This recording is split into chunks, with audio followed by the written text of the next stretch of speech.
Ma question s'adresse au ministre chargé des Outre-mer.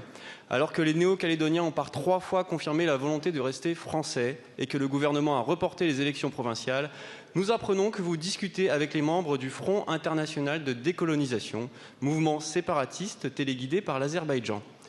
Pire, vous défendez une notion étrangère à notre Constitution, la souveraineté partagée. La souveraineté partagée. Quand allez-vous mettre un terme à cette hypocrisie ? Vous défendez la République quand le sujet concerne la métropole. Que défendez-vous quand il s'agit des Outre-mer ? Certains, à gauche ici, défendent le droit de vote des étrangers sur le sol métropolitain. Votre gouvernement, avec les mêmes de gauche, refuse ce droit de vote à des Français d'Outre-mer sous prétexte qu'ils n'y résident pas depuis 27 ans. Soyons sérieux. Restreindre le droit de vote des Français en Nouvelle-Calédonie au nom du respect d'un peuple que vous qualifiez vous-même de premier, créant de facto un peuple second, pour ne pas dire secondaire, parmi nos propres concitoyens, est insupportable. Réclamer une citoyenneté à 2 vitesses en Outre-mer, en France, est anti-républicain, qu'on se le dise.